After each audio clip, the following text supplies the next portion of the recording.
Bueno, buenas tardes. Para mí es un placer. Solo puedo empezar hoy dando las gracias, porque es mi segunda vez en Zamora, la primera vez hablando de lo que más me gusta, que es prehistoria, y sobre todo dándole las gracias porque estoy bastante impresionada por la cantidad de gente, lo cual es una grandísima responsabilidad. No sé si mujer del Renacimiento, porque soy un poco más joven, he de decir, pero sí que vengo a hablar de uno de los temas que más me gustan. Mi madre siempre dice que esto es un poco raro en mí, porque yo cocino fatal, pero me dedico toda mi actividad profesional a esto, a ver o a intentar vislumbrar cómo fueron las prácticas culinarias en el pasado. Entonces, bueno, traigo un tema de discusión del que espero que fomente muchas dudas, muchas preguntas a las que estaré encantada de contestar, o sea, que todas las que tengan me las pueden hacer, porque estaré encantada, si puedo, obviamente, en parte, contestarlas. Y voy a intentar hacer un recorrido de estas prácticas culinarias a partir, sobre todo, de cuando surgen los recipientes para cocinar, que es cuando aparecen los primeros recipientes cerámicos en el registro arqueológico. ¿Por qué la comida? ¿Por qué me interesa la comida? Bueno, pues mi interés por la comida, aparte de que, como es obvio, me gusta comer, es porque básicamente la comida nos define. Nosotros, como entes sociales, como entes culturales, somos lo que comemos. Y esta comida nos define a nivel de sociedad, nos define a nivel individual, nos define a muchos niveles. Entonces, la comida, sin ninguna duda, es una manifestación cultural de todos los grupos humanos, en la actualidad y en el pasado. Entonces, intentar reconstruir estas prácticas culinarias en el pasado es fundamental, porque nos ayuda a conocer sus dinámicas sociales. Para nosotros ahora mismo, la comida es una manifestación que damos pues, a determinados eventos, ¿no? Todos nos reunimos a comer, seguramente, los domingos. Yo voy a casa de mi madre todos los domingos. Nos reunimos a comer en determinados eventos como las Navidades. Celebramos determinados eventos sociales, como pueden ser bodas, bautizos, con estas comidas. Pero también tenemos comidas específicas, tenemos determinadas comidas ligadas a determinadas épocas del año. Nosotros no cocinamos, no comemos lo mismo en unas épocas que en otras. Y esto es porque, sin ninguna duda, la comida nos está reflejando, ¿no? Esta parte más cultural, esta parte social de nuestra comunidad. Entonces, dentro de esta comida, sin ninguna duda, también encontramos diferencias geográficas. Yo durante muchos años he vivido fuera y lo primero que me preguntaban es, bueno, ¿cómo era la comida en Reino Unido? Que todos sabemos que es mala. ¿O cómo era la comida en...? Porque cada vez que viajamos a un sitio nuevo, especialmente a un sitio exótico, lo que más nos llama la atención es lo que se come. Entonces, si yo les pongo estas imágenes, sin ninguna duda me sabrán identificar los países o las zonas geográficas de las que procede, porque la comida constituye una manifestación cultural y está ligado en mucha parte a nuestros territorios geográficos. Y estas modificaciones culturales, estas modificaciones de las prácticas culinarias a nivel geográfico, también las podemos intentar vislumbrar o podemos intentar explorarlas en el pasado. Pero sin ninguna duda a la comida hay que unirle la bebida. Nosotros comemos y bebemos por eventos sociales. Tampoco bebemos lo mismo en todos los eventos. En nuestro día a día ingerimos una serie de líquidos, en los eventos sociales ingerimos otra serie de líquidos, cuando brindamos en Navidades, obviamente consumimos otro tipo de bebidas. Entonces, todos estos aspectos los podemos intentar explorar o por lo menos proponer hipótesis de cómo fueron en el pasado, cómo surgen y obviamente qué problemas, qué intolerancias, qué malestares nos han ido provocando a lo largo de la prehistoria. Pero obviamente a ese valor cultural, a ese valor que tiene la comida y la bebida en nuestro entorno, en nuestra comunidad, le tenemos que unir que la comida, sin ninguna duda, tiene un grandísimo valor económico.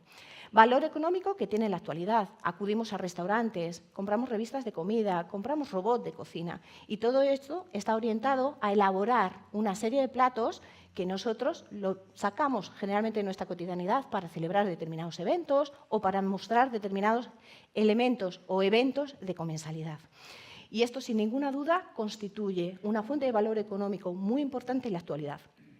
Y dentro de estas comidas, dentro de estos alimentos que surgen en la prehistoria, que se procesan en prehistoria y que tienen un altísimo impacto en nuestra sociedad actual, están los productos lácteos. Productos lácteos, leches, quesos, requesones, que son uno de los principales motores económicos en la industria alimenticia y que además tienen muchísimo impacto en la sociedad actual, debido fundamentalmente al elevado número de intolerantes a la lactosa, al surgimiento de todos esos productos para compensar esas intolerancias. Entonces, el estudio de estos patrones culinarios en el pasado es fundamental, no solo para entender cómo se producen, cómo surgen, qué impacto tienen en nuestra cultura, qué impacto tienen en nuestra comunidad como sociedad, sino también qué impacto tienen en nuestra salud. Porque nos permite también intentar explorar cuándo surgen esas intolerancias en el pasado para poder entender por qué en el presente cada vez más tenemos estos progresivos aumentos en los índices de intolerancia. Entonces, en el pasado podemos explorar la comida desde distintos aspectos. La comida nos da información sobre, obviamente, cómo se alimentaban los grupos del pasado, cómo se procesaban esos recursos que ellos consumían y, obviamente, sobre cómo se conservaban. Durante la mayor parte de la historia de la humanidad hemos sido grupos de cazadores-recolectores, es decir, no teníamos tecnologías orientadas específicamente al cocinado de los alimentos. Esto quiere decir que su información siempre se ha orientado a lo que en prehistoria hemos denominado las bases de subsistencia, es decir, qué se consume para sobrevivir como grupo. Entonces, la consideración de los recursos o el procesado, las prácticas culinarias como prácticas culturales, las podemos empezar a explorar cuando surge la tecnología cerámica. Y esto es algo que ya se produce en un momento avanzado de la prehistoria, como después diré.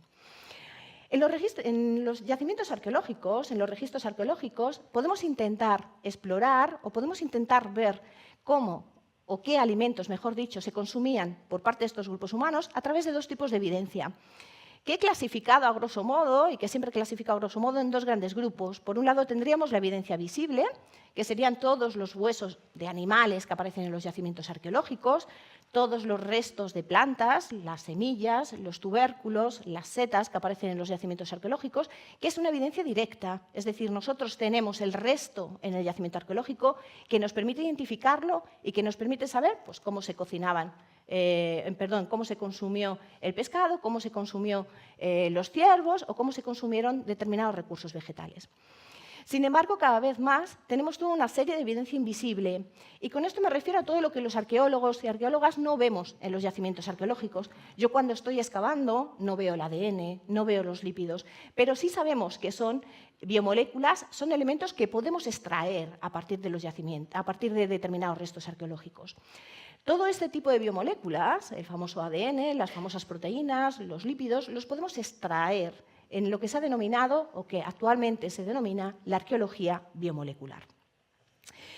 Entonces, a partir de esa evidencia visible, podríamos extrapolar o podríamos considerar cómo o qué animales se consumen a partir de las marcas de corte. No solo podemos saber si se consumió un determinado tipo de ciervo, un determinado tipo de caballo, sino también qué partes de su anatomía se consumieron inicialmente y de qué forma en parte se procesaron, si fueron, por ejemplo, puestos a la hoguera, al fuego o carbonizados de alguna manera. Estos patrones de consumo nos han permitido o han permitido proponer una serie de modificaciones a lo largo, sobre todo, de esos consumos entre grupos de cazadores-recolectores. Dentro de esta evidencia directa, creo que es bastante interesante algunas cosas que se han publicado en los últimos 2 años, bueno, ya más de 2 años, 5 realmente, y he traído a colación 2 ejemplos. Uno de ellos son los restos de setas que han aparecido en uno de los yacimientos peninsulares, el yacimiento de la Draga, en Girona, donde han aparecido restos de tubérculos que nos están dando evidencia de cómo estos grupos también consumían estos productos que forman parte de nuestra dieta en la actualidad. Pero uno de los hallazgos posiblemente que más impacto han tenido en prehistoria ha sido el descubrimiento de las primeras evidencias de pan. Y esto es relevante, o a mi punto de vista es relevante, porque no solo nos dice que se estaban consumiendo los cereales, que es una cosa que ya sabíamos, sino cómo se estaban procesando.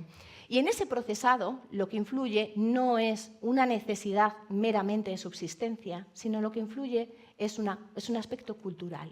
Nosotros preparamos, igual que consumimos, la comida siguiendo unos patrones sociales, siguiendo unos patrones culturales.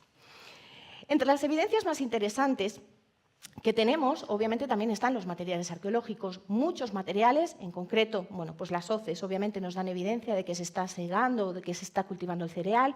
También hay determinadas vasijas que nos dan o que nos permiten vislumbrar cómo se están alimentando determinados sectores. Y he traído a colación uno de los estudios más bonitos que se han publicado en los últimos 10 años, que son esos biberones prehistóricos, ¿no? Donde en su interior se ha documentado la existencia de leche y que los autores que los estudiaron relacionaron con la alimentación de esa población infantil, que nos permite establecer un nexo de cómo se estaban alimentando, ¿no?, los niños una vez que se llevaba a cabo el destete. Pero también tenemos evidencias en el propio registro arqueológico. En el registro, en los propios yacimientos arqueológicos, encontramos estructuras que están orientadas a ese procesado, a esa conservación de los alimentos y que nos dan idea, en algunas ocasiones, o nos permiten proponer que también se están utilizando para cocinar. Entonces, a partir de todo ello, en los últimos años, en los últimos 10 años sobre todo, se ha combinado el estudio de esa evidencia directa, de los restos directos que aparecen en los yacimientos arqueológicos, ya sean materiales, restos de fauna, restos botánicos o restos de las propias estructuras, con lo que se denominaba, o lo que les dije antes, que se ha denominado la arqueología biomolecular. Es decir, la recuperación de todas esas biomoléculas que los arqueólogos no vemos cuando estamos excavando, pero que están presentes en los yacimientos arqueológicos. Y de ello me gustaría destacar los carbohidratos, las proteínas y sobre todo los lípidos, que es de lo que voy a hablar fundamentalmente. Esta evidencia invisible nos ha permitido reconstruir las prácticas de subsistencia de bastantes grupos humanos en la prehistoria. Y es porque las proteínas, en concreto el colágeno, que seguro que a todos nos suena, porque estamos continuamente bombardeados por el colágeno por todas partes, este colágeno, la extracción del colágeno en los huesos, nos permite saber de qué recursos alimenticios procede la proteína que se fija en nuestros huesos. Hasta tal punto es así que les he traído a colación estos dos gráficos donde se muestran las modificaciones en la dieta de los grupos de cazadores-recolectores de la península ibérica frente a los grupos de campesinos. En estos gráficos, cada uno de esos puntos constituye un ser humano, es decir, un resto humano analizado.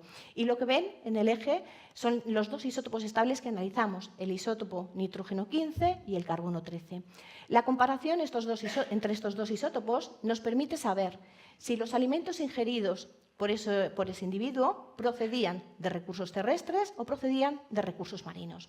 Si yo les pongo estos dos gráficos, lo primero que llama la atención es que vemos una población que tiene una diversidad alimenticia tremenda, como es la de los cazadores-recolectores, frente a lo de los grupos campesinos, que son estos de aquí, donde vemos que la alimentación está mucho más concentrada en una serie de recursos. Y esto para nosotros, como prehistoriadores, obviamente tiene una implicación social, tiene una implicación cultural y, sin ninguna duda, tiene una implicación de organización de grupo. Entonces, a partir de esta evidencia no visible, podemos llegar a proponer cómo se ha ido modificando la subsistencia de estos grupos. Sin embargo, los grupos de cazadores-recolectores, como les comentaba, no tienen ninguna tecnología que les permitiera llevar a cabo un procesado directo sobre las hogueras, es decir, no tienen ningún contenedor, ninguna tecnología conocida que les permita cocinar directamente sobre el fuego. Seguramente cocinaron, seguramente procesaron este tipo de alimentos a partir de algunos tipos de recipientes, de madera, de cestas, pero no disponían de una tecnología que pudiesen situar directamente en el fuego para cocinar. La verdadera innovación de la tecnología cerámica, la aparición de los primeros recipientes cerámicos, sin ninguna duda, lo que supuso es una modificación fundamental y trascendental en las prácticas culinarias. Y esto es porque la cerámica, una vez que se hace el recipiente, se puede situar directamente sobre el fuego.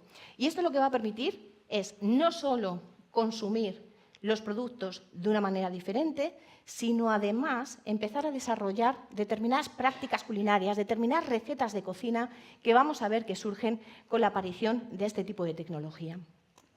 Estas cerámicas se sitúan, por tanto, sobre el fuego directamente y van a permitir, o todos los estudios experimentales reflejan que empiezan a producirse o que permiten realizar determinadas recetas con los alimentos que sabemos que estaban disponibles en ese momento.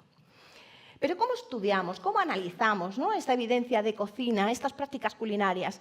Bueno, a mí siempre me gusta poner esta imagen de aquí, este recipiente que ven aquí. Esto es un yacimiento prehistórico, es uno de los casos más raros que hay en el registro arqueológico europeo, es el yacimiento Mast Farm en Reino Unido, donde ven el recipiente y toda esta parte que ven aquí carbonizada es resto de comida. Es decir, es la última comida que se realizó en ese recipiente antes de que quedase enterrado o colapsado por la caída de las cabañas del yacimiento.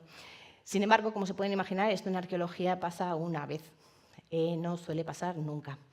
A mí me encantaría que pasase, porque obviamente esto nos da evidencia de qué se cocinó en ese momento, en ese recipiente, pero este tipo de evidencias visibles son muy, muy escasas en el registro arqueológico. Casos como este, casos como el de Mars Farm, nos han permitido estudiar todos estos restos que aparecen carbonizados en este interior, cuya foto microscópica ven aquí, y nos han permitido ver o establecer cuáles son las recetas que se estaban realizando en el yacimiento en ese momento. Se han identificado los restos de cereales que se estaban cocinando con leche y que tenían seguramente carne de ovicaprino, seguramente de cabra o de oveja, haciendo una especie de, bueno, pues de plato, de puchero, en el momento en el que colapsó la cabaña en la que se encontraba este recipiente. Sin embargo, como les decía, esto no es lo habitual. Lo habitual es que aparezca un montón de cerámica en los yacimientos arqueológicos, pero en esa cerámica no suele haber residuo en la parte interior, con lo cual es imposible, a priori, saber que se estaba cocinando en el momento que se produjo su fracturación. Entonces, lo que encontramos son un montón de fragmentos rotos, habitualmente, que lo que tenemos que hacer es empezar a estudiarlo, ver las morfologías, ver qué tipo de componentes, de materias primas se utilizaron. Pero la cerámica prehistórica, además, tiene una cualidad muy buena para el estudio de las prácticas culinarias. Lo que les he puesto en esta imagen, esto es un corte transversal de la cerámica que suelo estudiar. Yo, quitando el caso de Mars Farm, el resto, todo, son fragmentos dispersos que suelo pegar para ver qué forma tenía el recipiente, y después lo que analizo, lo primero, son las pastas. Entonces, en esta sección transversal, lo que ven, esta parte más marrón y la marrón oscura, eso sería la parte de la arcilla, y lo que ven así más blanco, esa es la parte no plástica, es decir, los desgrasantes que se añaden para poder modelar el recipiente. Después ven por aquí toda una serie de vacuolas, de poros alargados, y esto es lo que hace a la cerámica prehistórica excepcional. A pesar de que a nivel tecnológico esta cerámica podríamos decir que, bueno, pues no tiene una perfección técnica como tiene la cerámica a torno, esta cerámica es excepcional para conservar restos, esos restos de biomoléculas de los que les comentaba al principio. La cerámica prehistórica lo que permite es, en esa porosidad, se van a conservar los restos de los alimentos que se cocinaron en su momento. Y esto nos permite reconstruir las prácticas culinarias incluso de cerámicas de hace aproximadamente 16.000 años, lo cual nos da unas posibilidades, unas perspectivas de análisis que no teníamos hace 10 años. Entonces, lo que analizamos es, a partir de esos poros, lo que vamos a ir extrayendo son esas biomoléculas, esos lípidos que se quedan encerrados en los poros de las cerámicas. Y ahí es donde conjugamos el interés de la prehistoria, el de la arqueología, con el de la química orgánica, porque lo que estudiamos básicamente son las grasas. Entonces, ¿cómo analizamos esta evidencia? Pues básicamente nosotros partimos de un supuesto evento de cocina que se produjo en el pasado, que obviamente a priori no sabemos cómo es, que es absorbido por esa pasta cerámica. Esto que les he puesto aquí es uno de los fragmentos que he analizado. Entonces, lo que hacemos es coger una muestra de polvo de su interior. Y en ese polvo es donde se quedan atrapados esas biomoléculas. Entonces, ¿por qué? De todas las biomoléculas que existen, ¿por qué nosotros analizamos los lípidos? Bueno, pues sin ninguna duda a todos nos suenan las grasas, porque estamos muy obsesionados con esto. Entonces, las grasas tienen dos características que las convierten en la biomolécula perfecta. Y es que no son solubles en agua, porque cuando cocemos sabemos que todas las grasas se van quedando en la parte de arriba, y son solubles en solventes orgánicos. Y esto lo convierte en su característica fundamental para poderlos traer después en el trabajo de laboratorio. Porque nosotros lo que hacemos es realmente un trabajo de química orgánica. A partir de esa muestra, que es aproximadamente son 2 gramos de polvo, porque básicamente es un polvo arcilloso, conseguimos extraer esos componentes, esos lípidos, analizar los datos e interpretar los resultados. Entonces, esto que les digo ya así es tan directo, hay que tener en cuenta sobre todo una cosa. Y es que cuando analizamos estos lípidos, los lípidos que nosotros extraemos no nos van a dar idea de la última comida que se hizo en ese recipiente, sino que son lípidos que se van acumulando a lo largo de todos los episodios de cocina. Es decir, nos van a decir para qué se utilizó mayoritariamente ese recipiente.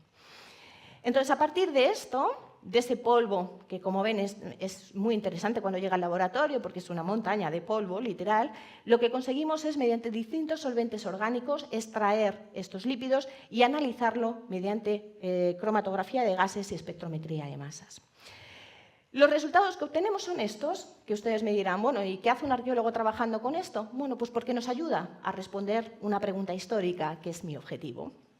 Entonces, los resultados que obtenemos son esto que ven aquí, que es un cromatograma de gases con una espectrometría de masas, que nos permite identificar, como ven, los distintos picos, son distintos componentes moleculares. Entonces, identificando cada uno de esos picos y la combinación de estos picos, nos va a dar la existencia o no de un determinado alimento dentro de esos recipientes cerámicos.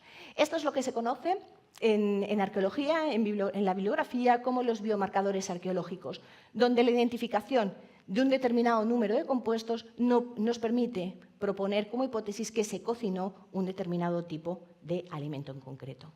Sin embargo, esto, pese a todos los esfuerzos de todos los prehistoriadores, esto suele ser el menor de los casos, porque lo más abundante es que cada uno de esos lípidos no sea esencialmente representativo de casi nada. ¿Por qué pasa esto? Bueno, les decía que nosotros conseguimos recuperar lípidos de hace aproximadamente 16.000 años. Entonces, de 16.000 años hasta que los extraemos en el laboratorio, obviamente ha sufrido cierto proceso de degradación, y esto es lo que hace que no en todas las ocasiones seamos capaces de saber exactamente qué alimento. Entonces, cuando no sabemos exactamente de qué alimento se trataba, lo que hacemos es un poco recurrir a eso que les comentaba al principio, es decir, al análisis de isótopos. En el análisis de isótopos, lo que analizamos es básicamente la composición isotópica de dos ácidos grasos en concreto, el palmítico y el esteárico, que sin entrar en mucha parafernalia, lo que nos va a permitir es diferenciar determinados grupos de alimentos. Así es como conseguimos reconocer si en un recipiente se elaboraron, se cocinaron recursos marinos, si se cocinaron animales rumiantes, si se cocinaron animales no rumiantes, pero sobre todo nos permite identificar los recursos lácteos. Y este es uno de los grandes filones de este tipo de análisis, porque como se pueden imaginar, en un yacimiento arqueológico generalmente nunca se va a conservar la leche. Entonces, a partir de este tipo de análisis hemos conseguido un poco trazar la historia de cuándo surge el consumo de este tipo de alimento, cómo se consume, cómo se cocina y qué repercusiones tuvo en las sociedades del pasado. A partir de estos análisis somos capaces de establecer, como les decía, básicamente estos grupos de alimentos. Somos capaces de ver o de proponer si en esos recipientes se cocinaron recursos cárnicos de animales rumiantes o no rumiantes. Somos capaces de identificar algunos aceites de las plantas. Somos capaces de identificar el procesado de cereales, si se consumió o se hizo algún tipo de, de papilla de trigo y de cebada, sobre todo.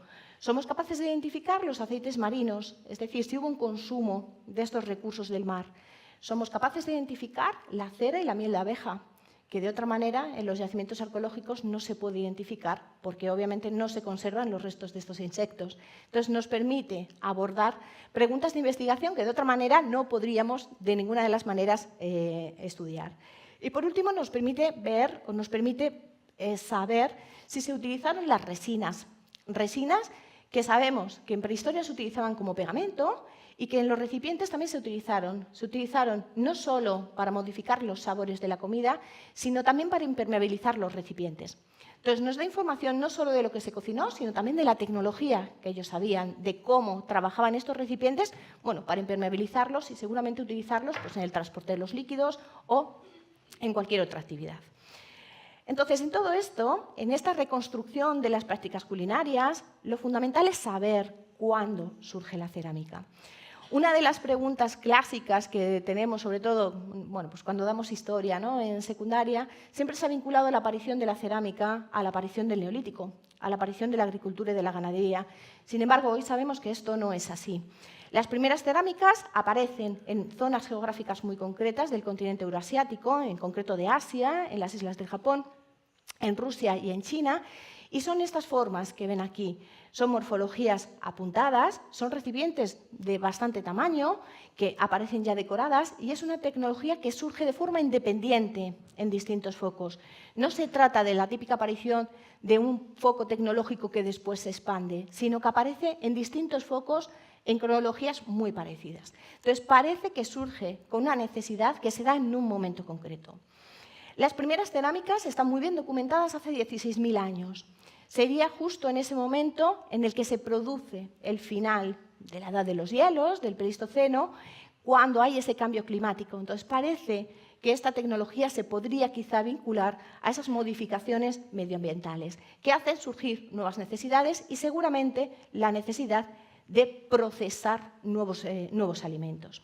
A partir de esos tres focos primigenios, parece que hay, o se propone que hay una cierta expansión hacia toda la zona del continente europeo, aunque vemos que hay distintos focos de aparición de esa tecnología en la zona del norte de África. Entonces, vamos a ver cómo se adopta esta tecnología por los distintos grupos, bien de cazadores-recolectores o bien de campesinos. Pero casi todas las veces o casi todos los análisis disponibles nos reflejan que se adopta con una práctica culinaria, es decir, son recipientes que se adoptan por y para cocinar. Y eso es porque surge esta tecnología como una necesidad de cocinar y en muchísimos casos, en concreto en todo el Mediterráneo y en el continente europeo, parece que surge muy relacionada con los recursos lácteos.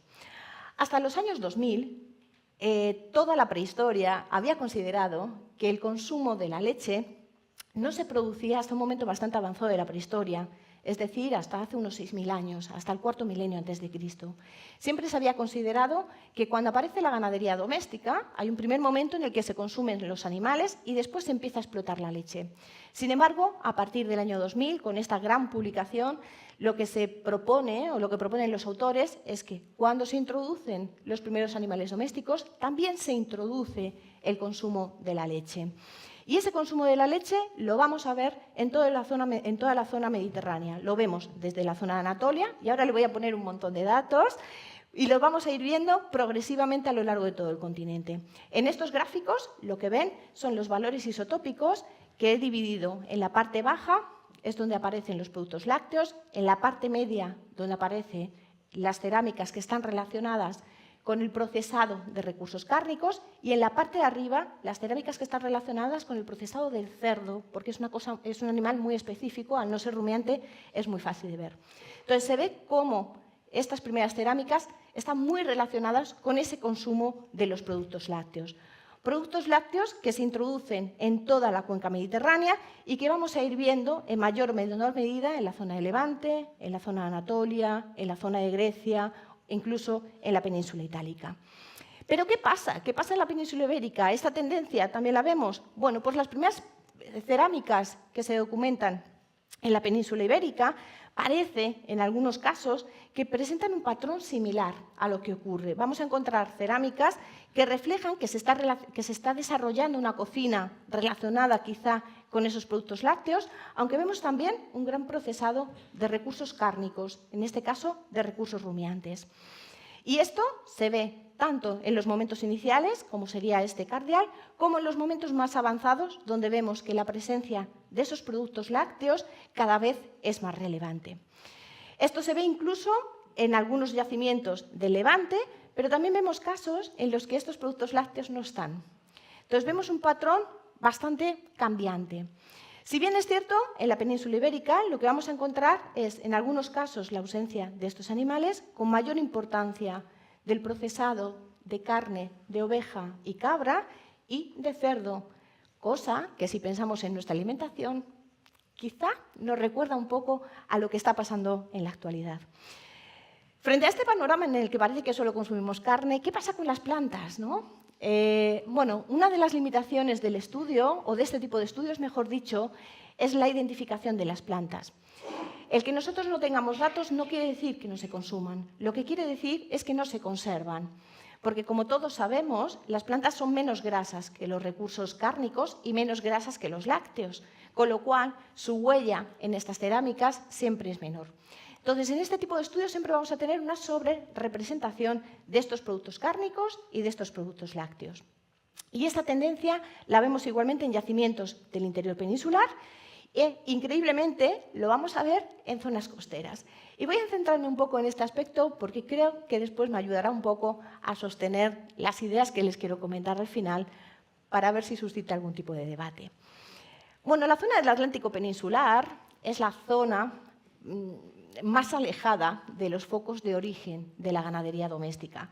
Es la zona más tardía donde aparecen los recursos domésticos, donde se introduce la agricultura y donde se introducen ovejas, cabras y vacas.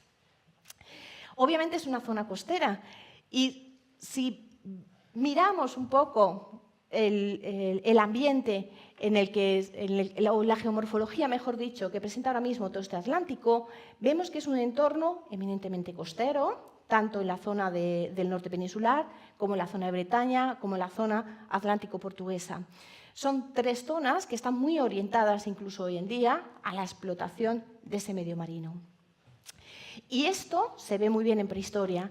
En prehistoria, los últimos grupos de cazadores-recolectores de la zona atlántica son grupos que tradicionalmente han estado muy centrados en esa explotación de la costa, que parece algo obvio, porque obviamente la tienen al lado. Están explotando y consumiendo, mejor dicho, las conchas, y eso se ve muy bien en la evidencia de la proteína del colágeno que se ha recuperado de los muertos. Les he puesto aquí 3 de los enterramientos que a mí me resultan más impresionantes, cada uno de una zona, para que además vean que son bastante similares los patrones de enterramiento, uno de la zona asturiana, otro de la zona de Bretaña y otro de la zona del Valle del Sado en Portugal.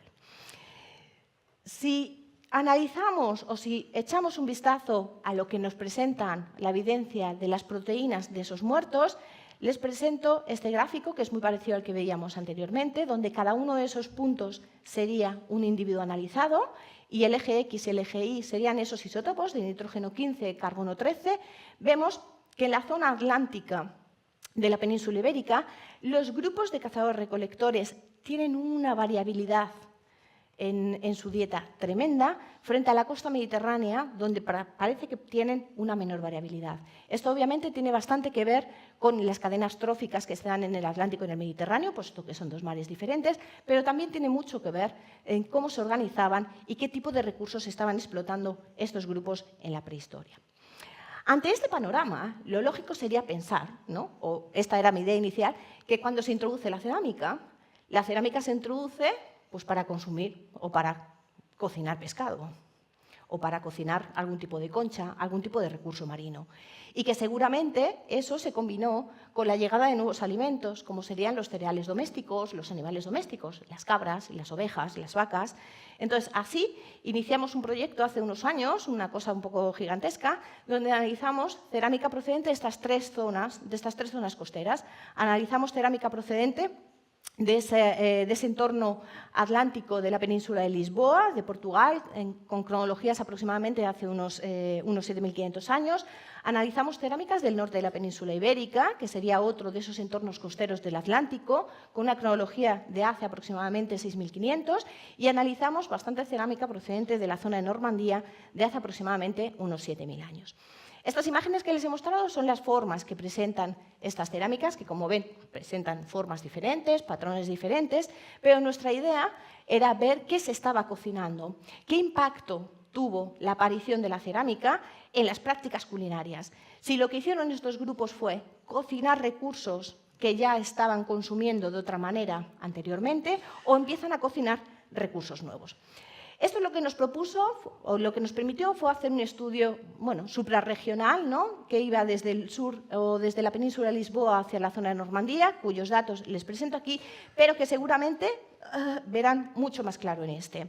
Les he señalado en esa caja naranja los datos que reflejan, o aquellas cerámicas que reflejan el cocinado o las prácticas culinarias relacionadas con los productos lácteos. Y lo que vemos en este estudio es, en primer lugar, que las cerámicas no se estaban utilizando para cocinar ni pescado, ni conchas, ni ningún otro recurso del mar, a pesar de ser un entorno eminentemente costero. Cuando introducen las cerámicas, estas cerámicas se relacionan sobre todo con el cocinado de estas cajas naranjas, que es el cocinado de productos lácteos. Productos lácteos que, como ven, en Portugal están presentes, en la región cantábrica están presentes, en Francia crecen de forma abismal, en el sur del Reino Unido pasan a ser uno de los recursos mayoritarios y en el norte del Reino Unido pasan a ser el recurso fundamental. Ante estos resultados y ver que todas mis hipótesis planteadas estaban mal, obviamente hay que darle una explicación a los resultados. Entonces, ¿a qué se debe, ¿no?, esta diferencia radical en el uso de la cerámica cuando se introduce? En todos los casos seleccionamos las cerámicas más antiguas de estas zonas geográficas, pero ¿cuáles eran las razones de por qué se introducen y por qué tienen esas diferencias tan marcadas en lo que se está cocinando? Bueno, pues si vemos o si comparamos estos resultados con los restos de animales que aparecen en los yacimientos arqueológicos, lo que vemos es que en los momentos del Neolítico inicial, en toda esta zona del Atlántico europeo, vemos dos zonas, dos patrones, dos animales domésticos mayoritarios en unas zonas u otras. En la península ibérica, la cabaña ganadera doméstica de principios del Neolítico es una ganadería que se centra sobre todo en dos animales, que son la oveja y la cabra, que seguro que les suena. Mientras que, a medida que vamos hacia el norte de Europa, la cabaña ganadera desde el Neolítico está mayoritariamente constituida por vacas. Entonces, estas diferencias en la estrategia de gestión del ganado seguramente tuvo muchísimo impacto en las prácticas culinarias. Y es un patrón que, si nosotros nos planteamos hoy en día, quizá podamos ver algún tipo de reminiscencia. Porque nuestra cabaña ganadera mayoritariamente son cabras ovejas. De hecho, la mayor parte de nuestros quesos son de cabra y de oveja. Sin embargo, a medida que vamos aumentando nuestra latitud hacia el norte, se introduce el ganado vacuno, que es mayoritario en el Cantábrico, es mayoritario en la zona de Bretaña y es mayoritario en las Islas Británicas. Entonces, quizá este patrón que vemos en prehistoria tenga cierta importancia para entender nuestro patrón actual. Pero ¿por qué la leche? ¿Se debe solo, ese consumo de la leche está exclusivamente relacionado con esa importancia de las vacas en las latitudes más septentrionales? Bueno, seguramente tenga mucho que ver con otros factores. Todos los que hemos vivido en el norte europeo sabemos que la falta de sol hace o requiere que tengamos que consumir aportes vitamínicos, y entre esos aportes vitamínicos está la vitamina D. Entonces, seguramente el mayor consumo de productos lácteos en el norte de Europa también tuvo que ver, obviamente, con esas ventajas nutricionales que tienen los productos lácteos, sobre todo el aporte de las grasas y el aporte de la vitamina D, que es fundamental para todas esas poblaciones de Europa del Norte, donde tienen una menor exposición a la luz solar. Nosotros, obviamente, no lo sabemos, porque afortunadamente vivimos en un sitio con bastante sol, pero obviamente en las latitudes del norte, en las latitudes septentrionales, es importante tener en cuenta o en consideración estos aspectos. Pero una de las cosas que más llama la atención es que la presencia de estos productos lácteos en prehistoria choca con una realidad biológica. Y la realidad biológica es que todas estas poblaciones eran intolerantes a la lactosa. Entonces, su ingesta les tuvo que provocar algún tipo de malestar, porque no son poblaciones que tengan la mutación genética de tolerancia a la lactosa. Entonces, la tolerancia a la lactosa es algo que el ser humano ha dirigido, es decir, un consumo cada vez mayor de la leche es lo que provocó esa mutación. Entonces, cabe preguntarse, bueno, si en las cerámicas lo que tenemos documentado es un montón de residuos lácteos relacionados con la leche que estaban siendo consumidos por poblaciones que eran intolerantes a la lactosa, ¿cómo lo estaban produciendo?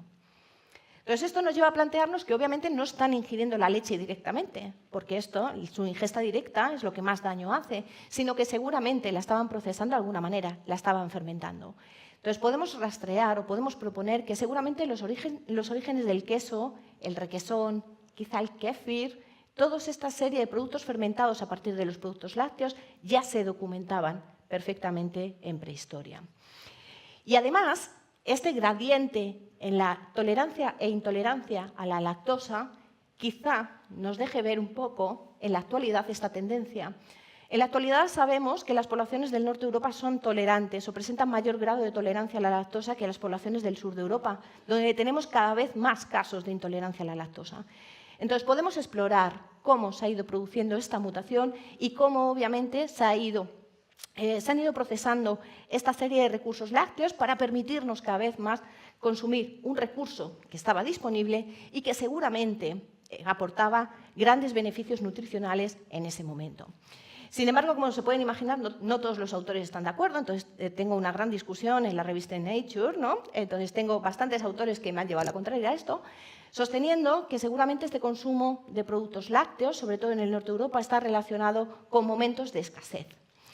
Cosa que en el registro arqueológico no se ve, porque no se ven esos momentos de carestía, pero que, bueno, hay, obviamente, de opiniones está llena el mundo y ahí estamos con la discusión. Pero sí me gustaría resaltar un último aspecto antes de soltar algunas ideas para ver si tienen algún debate, alguna pregunta, y es que, bueno, a partir del estudio de las cerámicas, se ha podido establecer el origen de algunos productos que yo, como persona que soy de Guadalajara, de la Alcarria, creo que es bastante relevante, y es el uso de los recursos como la miel o la cera que proceden de las abejas.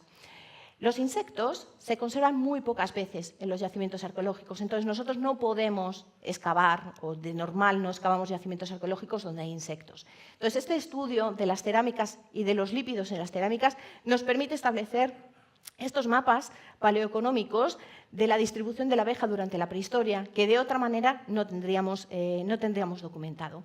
Además, el uso de estos recursos, como puede ser la miel, introduce un sabor en la comida que de otra manera sería imposible obtener en prehistoria. Entonces, la utilización de la miel en las prácticas culinarias nos está hablando de la introducción de nuevos sabores, como sería el dulce en este caso, que seguramente utilizaron y exploraron las comunidades prehistóricas para realizar determinadas comidas. Bueno, para acabar y para no aburrir demasiado, bueno, me gustaría resaltar algunas ideas, a ver, que creo que son interesantes a partir de estos estudios, y es que estas cerámicas, desde el momento en el que se introducen, se relacionan sobre todo con el procesado de recursos cárnicos, pero sobre todo se relaciona con el procesado de productos lácteos. Productos lácteos que se pudieron consumir seguramente como productos fermentados, como quesos, como kéfir, como yogur, como mantequilla. Es verdad que no sabemos exactamente qué tipo de fermento se utilizó y actualmente no sabemos o no podemos proponer qué tipo de práctica de procesado se llevó a cabo con estos lácteos. Pero sin ninguna duda, el origen del queso se debe establecer en estos momentos de la prehistoria, en unos momentos iniciales de las cabañas ganaderas. Entonces, la ganadería y la agricultura están bastante bien documentadas a partir de los recipientes cerámicos y nos permite ver cómo la introducción de nuevos sabores, como sería el de los productos lácteos y el de la fermentación de estos productos, seguramente tuvo un impacto no solo a nivel alimenticio, sino también a nivel cultural y a nivel, obviamente, de organización social del grupo. Resaltar esa escasa evidencia de la presencia de plantas, que sin ninguna duda es una cuestión metodológica en la que estamos trabajando, pero increíblemente sí que me gusta resaltar siempre esa escasez, ¿no?, de peces o de otros recursos marinos en la existencia de esos recipientes, incluso en zonas costeras, lo cual también nos da un poco idea de cómo se están procesando hoy estos recursos, ¿no? Me podrán decir, obviamente es que nadie come pescado todo el rato, ¿no?, haciendo marmitaco. Obviamente son recursos que se suelen cocinar a la brasa. Entonces, ya desde la prehistoria, ya desde el Neolítico, ya desde la introducción de la tecnología cerámica, vemos cómo va a haber distintas recetas, distintas formas de cocinar distintos alimentos. Seguramente el pescado se cocinó directamente sobre las brasas, sin necesidad de llevar a cabo ningún tipo de cocinado en recipiente, mientras que otros alimentos, como la carne, la leche y seguramente algunos cereales, se cocían en los recipientes cerámicos. Entonces, creo que es una interesante forma de intentar vislumbrar cómo se realizó la comida o cuáles fueron esas prácticas culinarias en el pasado y su diacronía a lo largo del tiempo. Muchísimas gracias. Cualquier cosa.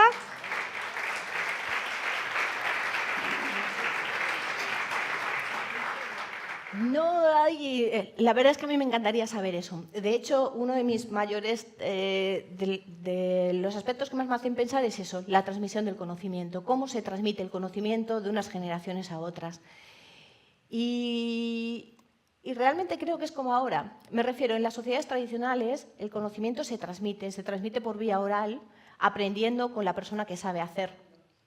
Trabajando con grupos de artesanos, ellos transmiten el conocimiento. Tú siempre llegas de, no, yo me dedico a cerámica. Sí, pero realmente lo que ellos saben y lo que tú sabes no tienen nada que ver.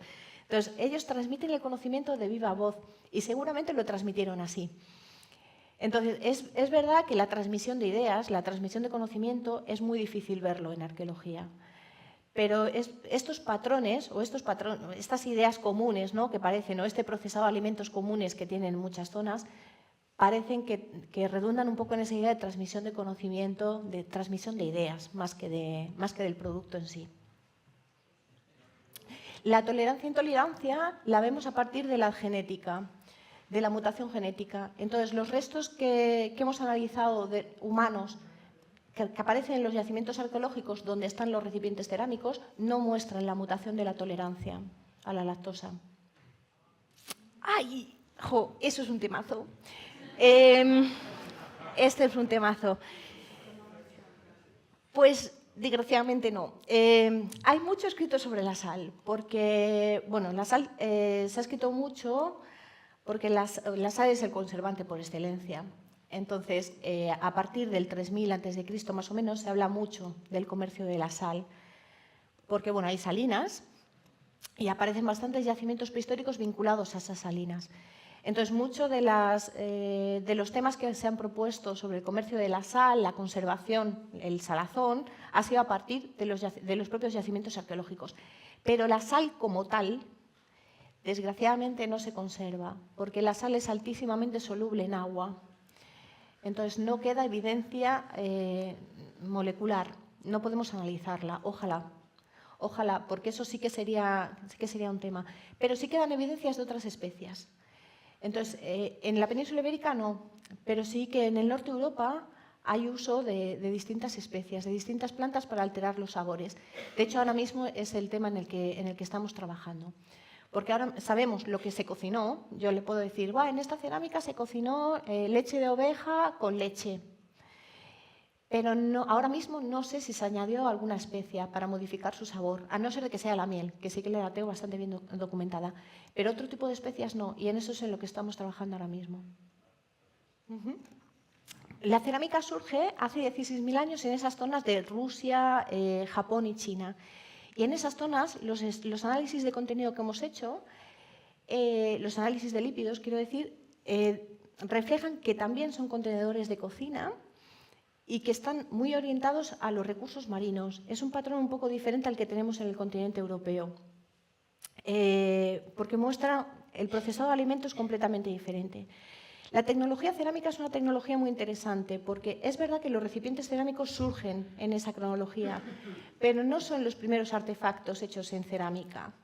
Las primeras figurillas de arcilla cocida, que nosotros los llamamos arcilla cocida porque nos cuesta llamarlo cerámica, básicamente, son unas figurillas femeninas o con forma de zoomorfo que surgen en el Paleolítico Superior Europeo, en el Gravetiense. Son unas figurillas muy chulas, que seguramente les suenan estas figurillas femeninas de bulto redondo. Esas figurillas aparecen en el Gravetiense y desaparecen. Eso quiere decir que la tecnología cerámica desaparece. Y después en el continente europeo, en lo que es la división administrativa que ahora conocemos como Europa, ahí vuelven a aparecer en el Mediterráneo vinculados a la expansión del Neolítico. Pero, por ejemplo, en el norte de Europa no están vinculados a la expansión del Neolítico. Entonces, la expansión de la tecnología cerámica, la introducción de la tecnología cerámica, depende bastante de cada área geográfica, porque cada zona lo va a asumir en un momento concreto, en diferentes circunstancias. Pero es una tecnología muy interesante, porque es uno de esos casos en prehistoria raros, donde una tecnología aparece y desaparece. Y eso no es muy frecuente, porque cuando aparece una tecnología suele aparecer y quedarse en uso.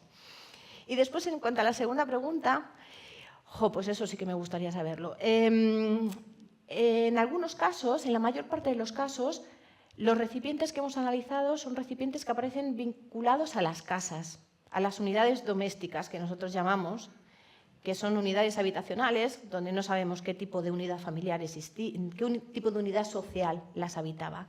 Pero sí aparecen relacionadas con los hogares en el interior. Pero hay algunos casos interesantes, como es la cerámica en las cuevas, porque las cerámicas en las cuevas aparecen relacionadas también con el cocinado de alimentos, pero no aparecen como vinculadas a una unidad habitacional, sino que están relacionadas con la cueva. Entonces, quizá estuviesen relacionadas con algún tipo de comida más comunitaria. Sí, sí, muy habituales. De hecho, lo normal sería eso, mantener un fuego en el exterior y tener un pequeño hogar en el interior. Pero también hay yacimientos, estamos analizando ahora uno en Italia, que es un poblado no muy grande, donde hay distintas cabañas. Y cada cabaña parece tener el kit completo. Quiero decir, cada cabaña tiene como su hogar, sus cerámicas, de hecho, en este caso tiene hasta su propia canoa. Entonces, parece que el patrón de poblamiento, ¿no? El cómo se asentaba cada grupo, varía de unos sitios a otros bastante. Pues la aparición de la cerámica en el continente americano es un temazo. Yo, que hice mis pinitos en el continente americano, en el continente, bueno, sabe que el poblamiento que se ha propuesto para el continente americano siempre ha sido un poblamiento un poco lineal, desde el norte hacia el sur. Hoy sabemos que esto no es tan lineal, puesto que hay cronologías muy antiguas en la zona del sur. Es verdad que yo sobre el primer poblamiento no tengo mucha idea, porque nunca me dediqué a ello, pero sí tengo bastante idea sobre cómo aparece la tecnología cerámica, porque estuve bastante interesada en cómo aparecía en Patagonia. Porque en Patagonia hay una perduración de los grupos de cazadores-recolectores, hasta cronologías históricas, obviamente, y ellos aparece la tecnología cerámica dentro del seno de estos grupos de cazadores-recolectores. Entonces, parece que la cerámica en el continente americano surge en distintos focos. Está muy bien documentado uno en la zona del Mississippi, que utilizan un tipo de arcilla muy específica, porque utilizan arcillas mezcladas con conchas de molusco para hacer las cerámicas y son como muy claras, siempre utilizan como la misma receta, ¿no? o la misma forma de hacer cerámicas. Y después hay otro foco en el sur, en lo que sería el norte de Patagonia, de la Patagonia argentina y de la Patagonia chilena. Entonces parece que son como distintos focos de aparición. Pero en el continente americano también va a haber grupos de cazadores-recolectores hasta época histórica que no van a utilizar la cerámica. Entonces se da una casuística muy peculiar sobre el origen de esta tecnología. Incluso hay grupos de cazadores-recolectores que van a utilizar la cerámica para eventos de comensalidad sociales, donde cocinan una comida, pero después el resto del año no la utilizan. Entonces es un ejemplo bastante interesante para analizar. Por ejemplo, ahora mismo se han publicado bastantes cerámicas de la zona del Yukón, de la zona de Alaska, e increíblemente en la zona de Alaska, que cabría pensar, ¿no?, que en las zonas, no con hielos permanentes, pero sí tienen una zona de hielo permanente, es una zona congelada bastante tiempo al año, cabría pensar que en esas zonas no había cerámica. Y, sin embargo, hay cerámicas desde cronologías bastante antiguas, antiguas para lo que es el continente americano, hace unos 4.000, unos 5.000 años.